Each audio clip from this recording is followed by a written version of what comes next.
أعوذ بالله من الشيطان الرجيم. بسم الله الرحمن الرحيم. هل أتاك حديث الغاشية وجوه يومئذ خاشعة عاملة ناصبة تصلى نارا حامية تسقى من عين آنية ليس لهم طعام إلا من ضريع لا يسمن ولا يغني من جوع وجوه يومئذ ناعمة لسعيها راضية في جنة عالية لا تسمع فيها لاغية فيها عين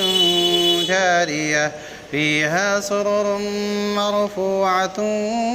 وأكواب موضوعة ونمارق مصفوفة وزرابي مبثوثة أفلا ينظرون إلى الإبل كيف خلقت وإلى السماء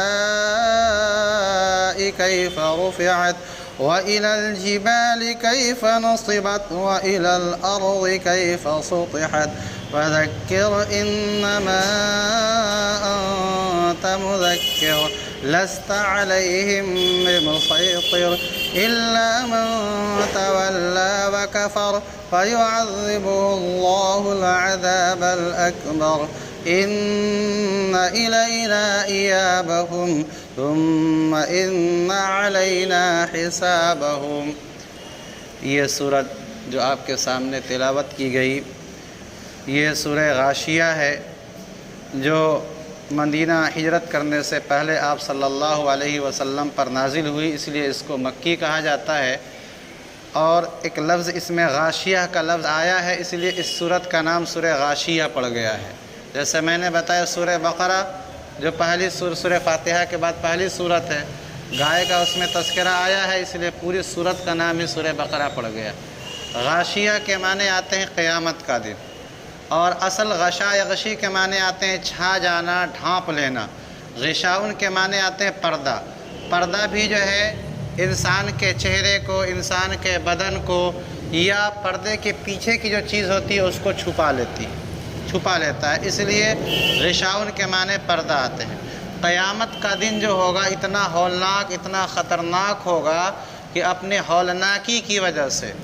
اپنی خطرناکی کی وجہ سے ہر کس و ناکش پریشان ہوگا اور وہ ہر ایک کے لیے عام ہوگا. وہ الگ بات ہے کہ اللہ رب العزت اپنے نیک بندوں کے ساتھ اچھائی کا معاملہ کریں گے اور جو بد کردار ہوں گے ان کے ساتھ سختی کا معاملہ ہوگا، لیکن نفس قیامت وہ اس کی ہولناکی اولاً سب پر عام ہوگی. اس لیے اس سورت کا نام ہی سورہ غاشیہ. غاشیہ کے معنی آتے ہیں ڈھانپنے والا، چھا جانے والا، اور قیامت کا دن ایسا ہی ہوگا، اس لیے اس سورت کا نام ہی پڑ گیا سورہ غاشیہ. اس میں کل 26 آیتیں ہیں. اس سورت کے اندر جو چیز بیان کی گئی ہے وہ اصل در حقیقت کفار مکہ کا جو ایک عقیدہ ہے کہ انسان مرنے کے بعد دوبارہ نہیں اٹھایا جائے گا، جس کو بعث بعد الموت کہتے ہیں. یعنی مرنے کے بعد دوبارہ انسان زندہ نہیں کیا جائے گا. جب اگر انسان کا یہ تصور ہو جائے کہ ہم دوبارہ مرنے کے بعد زندہ نہیں ہوں گے، یعنی مرنے کا عقیدہ تو ہے لیکن مرنے کے بعد زندہ ہونے کا عقیدہ نہیں ہے، تو پھر انسان جنت کا بھی انکار کرے گا، جہنم کا انکار کرے گا. انسان اس بات کا بھی جو ہے قائل ہوگا کہ چاہے برائی کر لو چاہے اچھائی کر لو، کوئی فرق نہیں پڑتا، اس لیے کہ جو مر گئے اب دوبارہ زندہ، کیونکہ مرنے کے بعد اگر ہم زندہ ہوں گے تبھی ہمارا حساب کتاب ہوگا، جنت جہنم کا فیصلہ ہوگا. اللہ رب العزت نے اس صورت کے اندر اپنے قدرت کے مشاہد کو اور اپنی قدرت کی نشانیوں کو بتلا کر کے یہ سمجھا رہا ہے کہ دیکھو جب ہم ان چیزوں کو پیدا کرنے پر قادر ہیں جو تمہارے آنکھوں کے بالکل سامنے ہے اے مکہ والو، تو کیا ہم تمہیں مرنے کے بعد دوبارہ زندہ نہیں کر سکتے ہیں؟ یقیناً ہم اس بات پر قادر ہیں، اور جب ہم مرنے کے بعد تم کو زندہ کریں گے تو تمہارے عمل کا حساب و کتاب بھی لیں گے. یہ ہے اس پوری صورت کا خلاصہ. اب میں ترجمہ اور اس کے ضمن میں مختصر سی جو باتیں ہوں گی بیان کروں گا۔ حل اتاک حدیث الغاشیہ، کیا آپ کے پاس اس چھا جانے والے واقعے کی خبر آئی ہے؟ یہ کیا کے ذریعے سے جو سوال کیا جاتا ہے، یہ سوال کبھی معلومات حاصل کرنے کے لیے کیا جاتا ہے، اور کبھی یہ سوال تشویق کے لیے، شوق دلانے کے لیے۔ جیسے ہم عرف عام میں بولتے ہیں، اپنی اصطلاح میں بولتے ہیں کہ آپ کو پتہ ہے کہ فلاں کی شادی ہو گئی ہے، کیا آپ کو معلوم ہے کہ فلاں حج کر لیا ہے، کیا آپ کو معلوم ہے کہ فلاں کے ہاں لڑکا ہوا ہے؟ وہ آگے پھر بتاتا ہے کہ کس کی شادی کس کا۔ تو یہ ایک انداز قرآن کریم کا بھی ہے کہ اللہ رب العزت کہہ رہے ہیں کہ کیا آپ کو پتہ، کیا آپ کے پاس چھا جانے والے واقعے کی خبر آئی ہے؟ یعنی آپ اس کے سننے کا اہتمام کیجئے، اس میں سننے میں دلچسپی لیجئے۔ آگے خود اللہ تعالیٰ نے اس کو بیان کر دیا، وجوہ یومئذ خاشعہ، کہ وہ چھا جانے والا واقعہ جس کی خبر کے بارے میں ہم نے آپ سے سوال کیا، وہ یہ ہے کہ کچھ چہرے اس روز بالکل ذلیل اور خوار ہوں گے، یعنی کافر لوگ۔ کافروں کا چہرہ جو ہوگا اپنے گناہوں کی ذلت کی وجہ سے بالکل جھکا ہوا ہوگا، اور یہ اللہ کا ضابطہ ہے کہ جو چہرہ اللہ کے سامنے نہیں جھکا ہے، دنیا کے اندر، نماز کے اندر کہتے ہیں نا خشوع اختیار کرو، کیا مطلب؟ انسان اپنے ظاہر کے ذریعے سے یہ ثابت کرنے کی کوشش کرے کہ اے اللہ میں بالکل ذلیل اور حقیر ہوں، میں نے اپنی پیشانی تک تمہارے سامنے رکھ دیا ہے۔ تو اللہ رب العزت فرما رہے ہیں کہ کچھ چہرے جو اس دنیا کے اندر جھکے نہیں تھے، اکڑ والے تھے کہ ہم اللہ کے سامنے سر جھکائیں گے، حالانکہ بتوں کے سامنے سر جھکایا تھا لیکن اللہ کے سامنے سر جھکانے کی توفیق نہیں ملی، تو کہا کچھ چہرے اس روز قیامت کے دن بالکل ذلیل ہوں گے، عاملۃ ناصبہ، محنت کرنے والے ہوں گے، ناصبۃ، اور بالکل تھکے ہوئے ہوں گے۔ اب یہ کہ یہ آخرت کے اندر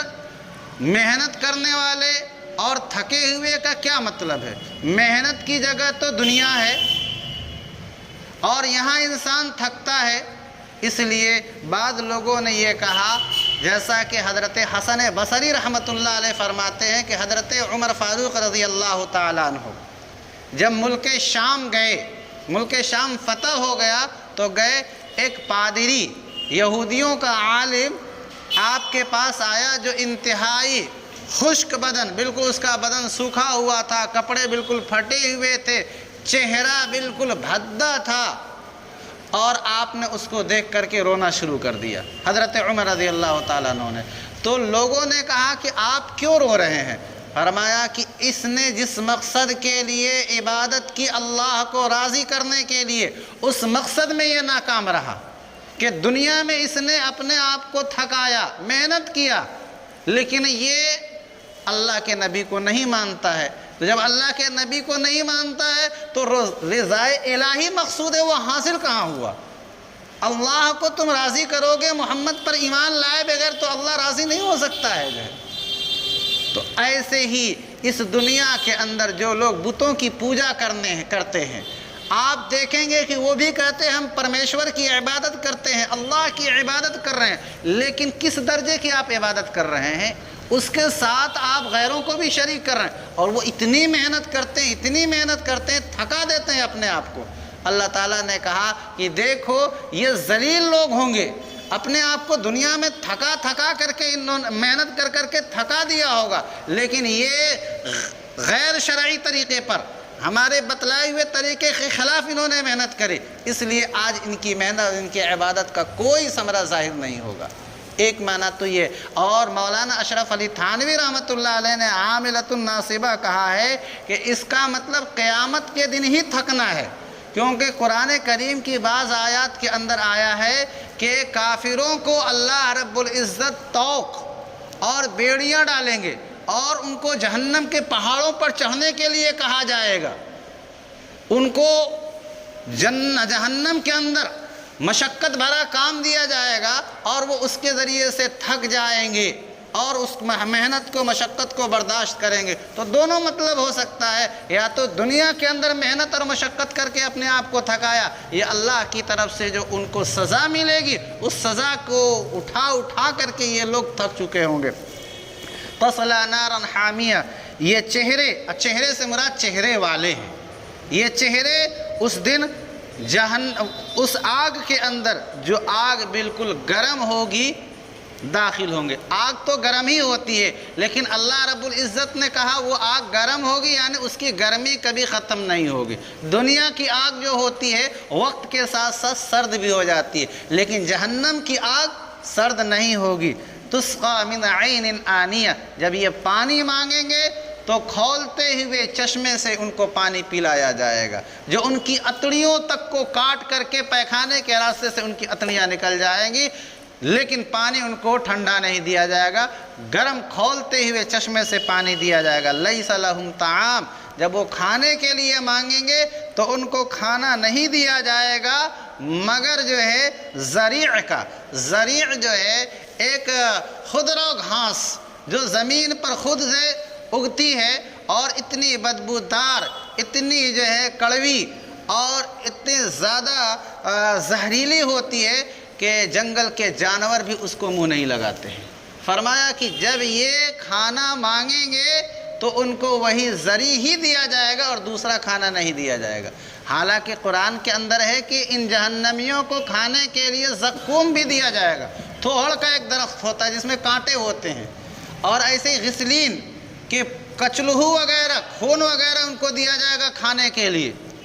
تو اس کا مطلب یہ کہ وہ مانگیں گے تو ان کو ایسا کوئی کھانا جس سے ان کی لذت ان کو ملے، ان کا پیٹ بھرے، وہ نہیں دیا جائے گا۔ کبھی زریع دیا جائے گا، کبھی ان کو غسلین دیا جائے گا، کبھی ان کو زقوم دیا جائے گا۔ جب یہ آیت نازل ہوئی تو کفار مکہ میں سے بعض نے کہا کہ زریع جو ہے، جو عربوں کے ہاں پائے جانے والا خضرا گھاس ہے جس کو جانور بھی نہیں کھاتے، بدبودار، کڑیلا، زہریلا ہوتا ہے، تو ان لوگوں نے کہا اس سے تو ہمارے اونٹوں کا پیٹ بھر جاتا ہے۔ اللہ تعالیٰ نے کہا لا یسمن ولا یغنی من جوع، نہ اس کو کھا کر کے تم موٹے ہوگے اور نہ تمہاری بھوک اس سے مٹے گی، کچھ نہیں ہوگا تم کو اس ذریعے کے کھانے سے، لیکن تم کو یہی ذریعہ ہی کھانے کو ملے گا۔ یہ تو کافروں کے بارے میں بتایا ہے کہ کافروں کا جہنم میں قیامت کے دن کیا ہوگا، لیکن مسلمانوں کے ساتھ کیا ہوگا؟ اللہ تعالیٰ فرمائے وجوہ یومئذ ناعمہ، کچھ چہرے اس روز قیامت کے روز تر و تازہ ہوں گے، لسعیہا راضیہ، اپنے عمل سے، نیک عمل جو انہوں نے کیا ہے اللہ کو راضی کرنے کے لیے، نماز، روزہ، حج، زکوٰۃ، راضیہ، اپنے عمل سے وہ خوش ہوں گے کہ چلو آج ہم کو نیکیاں مل رہی ہیں۔ فی جنت عالیہ، بلند و بالا جنت میں ہوں گے، اور ایسی جنت کہ لا تسمع فیہا لاغیہ، اس کے اندر تم کسی طرح کی کوئی بیہودہ بات جس سے تمہارا وقت، تمہارا دل جو ہے کو چوٹ پہنچے، ایسی کوئی بات ہی نہیں ہوگی وہاں پہ۔ دنیا کے اندر آدمی ہر قدم پہ، ہر لمحہ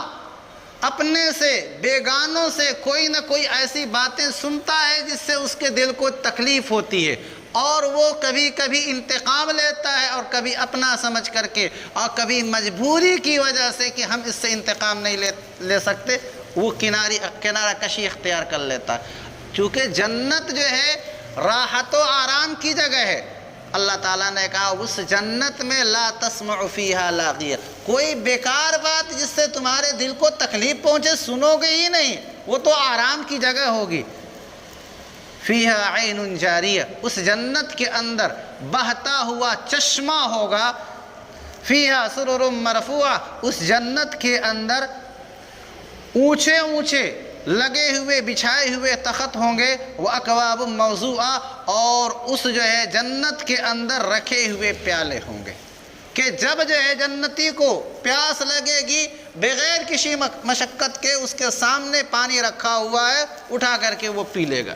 اس کو کہیں جانے کی کوئی ضرورت نہیں ہے۔ اس پر لکھا ہے لکھنے والوں نے، مفسرین نے، کہ رکھا ہوا پیالہ، اس سے اشارہ ملتا ہے کہ جو چیز جس جگہ رکھنے کی اس کو وہیں رکھنا چاہیے۔ گھر کے اندر پانی کا جو برتن بڑا ہوتا ہے وہاں چھوٹا سا پانی کا برتن رکھا جاتا ہے، اس سے پانی پی لیا جاتا ہے۔ اب جو ہے کوئی اٹھا کر کے دوسری جگہ رکھ دے، اب بر وقت پیاس لگی ہوئی ہے، پورے کمرے میں وہ تلاش رہا ہے، تولیہ جو ہے ایک جگہ رکھنے کی ہے،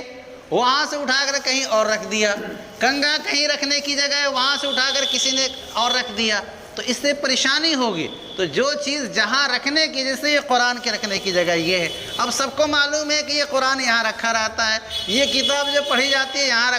رکھی رہتی ہے، اب جو ہے کوئی اٹھا کر ادھر ادھر رکھ دے تو جو وقت ہوگا اس کے پڑھنے کا تو لوگ پریشان ہوں گے کہ کہاں ہے وہ کتاب۔ تو اسی کو اللہ تعالیٰ نے اشارہ کیا ہے کہ ہم جو ہے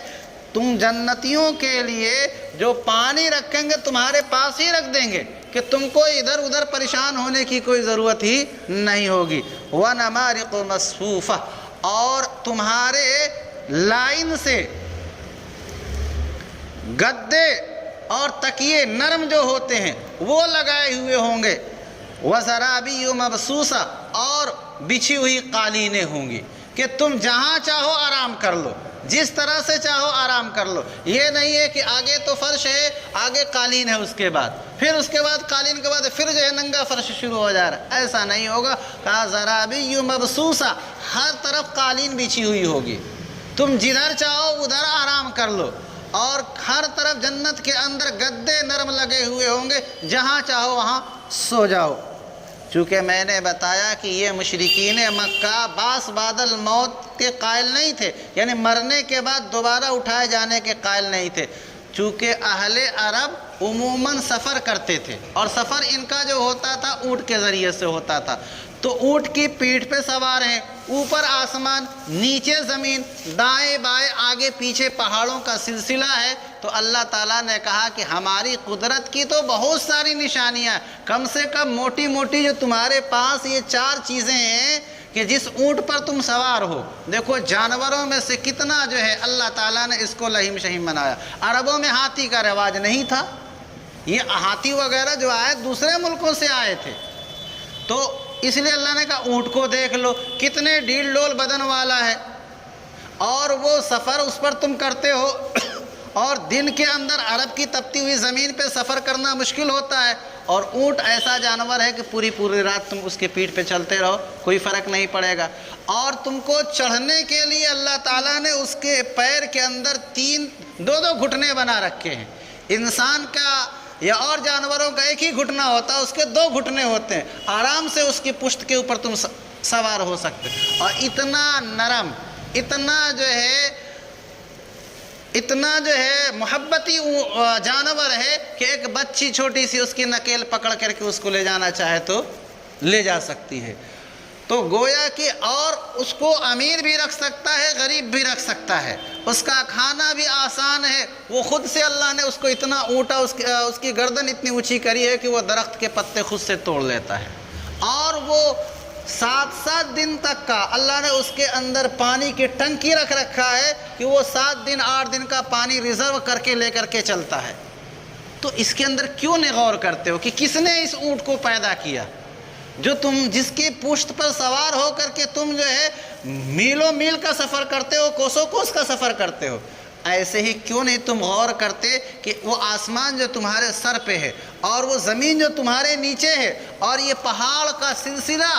جو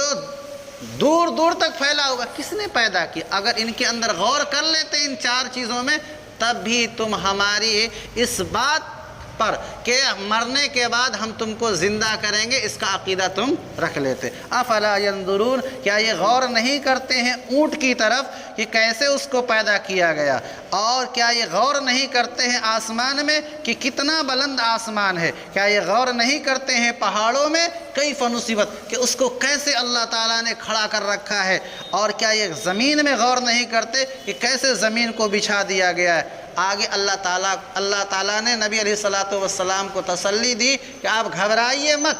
کہ ابو جہل ایمان نہیں لایا، آپ کا چچا ابو لہب ایمان نہیں لایا، آپ کا کام تبلیغ کا تھا، جو ہے دین کا کام لوگوں تک پہنچا دینا تھا، ہدایت دینا، ایمان کا لانا، یہ اللہ کی طرف سے مقدر ہوتا ہے، اگر ایمان نہیں لائے تو آپ سے باز پرس نہیں ہوگی۔ فذکر، آپ ان کو دین کی بات بتاتے رہیے، بس آپ بتانے والے ہیں اے محمد، لست علیہم بمسیطر، آپ ان کے اوپر مسلط نہیں ہیں کہ نہیں یہ لوگ ایمان لائیں گے ہی، نہیں تو جو ہے نبی علیہ الصلوۃ والسلام کی پوچھو گے نہیں، آپ کا کام تھا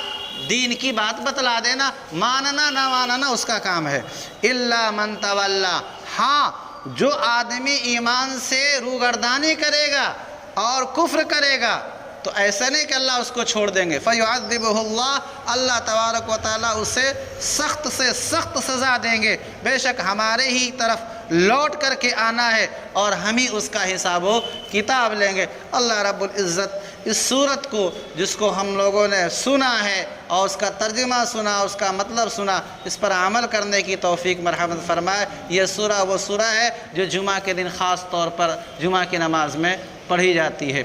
دعا فرما لیں جو ہے کہ اللہ تعالی ہم سبوں کی عمل کے زندگی کے اندر قرآن کو داخل فرما دے۔ الحمدللہ رب العالمین والصلاة والسلام على سید الانبیاء والمرسلین۔ ربنا ظلمنا انفسنا وان لم تغفر لنا وترحمنا لنكونن من الخاسرین۔ رب اجعل لي مقيم الصلاة ومن ذريتي ربنا تقبل دعاء۔ ربنا اغفر لي ولوالدي وللمؤمنين يوم يقوم الحساب۔ اللهم إنا نسألك من خير ما سألك منه نبيك محمد صلى الله عليه وسلم، ونعوذ بك من شر ما استعاذ منه نبيك محمد صلى الله عليه وسلم۔ یا اللہ ہم سب کے گناہوں کو معاف فرما دے، یا اللہ ہم سب کی خطاؤں کو درگزر فرما دے۔ اے ہمارے پروردگار، ہمارے ان گناہوں کو بھی تو معاف فرما دے جو ہم نے رات کے اندھیرے میں کیے ہیں، یا اللہ ہمارے ان گناہوں کو بھی تو معاف فرما دے جو ہم نے دن کے اجالے میں کیے ہیں۔ یا اللہ ہمارے ہر چھوٹے بڑے گناہ کو محض اپنے فضل و کرم سے معاف فرما دے۔ یا اللہ ہم میں سے جو بیمار ہیں ان کو شفا عاجلہ دائمہ مستمرہ عطا فرما دے۔ اے ہمارے پروردگار، ہم میں سے جن کے ماں باپ دنیا سے جا چکے ہیں ان کی مغفرت فرما دے، جن کے ماں باپ دنیا باحیات ہیں یا اللہ ان کی خدمت کی توفیق مرحمت فرما دے۔ اے ہمارے پروردگار، ہم میں سے جو مقروض ہیں ان کو بار قرض سے سبکدوشی عطا فرما دیجئے۔ اے ہمارے پروردگار، ہمارے نوجوان بچوں اور بچیوں کے اندر جو بدچلنی عام ہو رہی ہے، ارتداد کی لہر پھیل رہی ہے، یا اللہ اس سے روک دیجئے، یا اللہ اس سے روک دیجئے۔ یا اللہ ابھی اشفاق نگر کے اندر سیرت کانفرنس ہے جس کے اندر حضرت مفتی ابو القاسم صاحب نعمانی محتمم دارالعلوم دیوبند تشریف لائے ہیں۔ یا اللہ ان کا خطاب بھی ہوگا، یا اللہ حضرت کی عمر کو دراز فرما دے، یا اللہ ان کی عمر کو دراز فرما دے، یا اللہ ان کی ذریعے سے جو امت کو فائدہ پہنچ رہا ہے یا اللہ اس فائدے کو عام اور تام فرما دیجئے، یا اللہ عام اور تام فرما دیجئے۔ یا اللہ ہم سبوں کو ان کی ذات سے خوب مستفید ہونے کی توفیق مرحمت فرما دیجئے۔ یا اللہ ان کو ہر قسم کے شرور و فتن سے محفوظ فرما دیجئے، یا اللہ ان کو ہر قسم کے شرور و فتن سے محفوظ فرما دیجئے۔ یا اللہ ہمارے جتنے بھی اکابر اور مشائخ ہیں یا اللہ ان کی عمروں میں برکت عطا فرما دیجئے۔ سبحان ربک رب العزت عما یصفون وسلام علی المرسلین والحمد للہ رب العالمین۔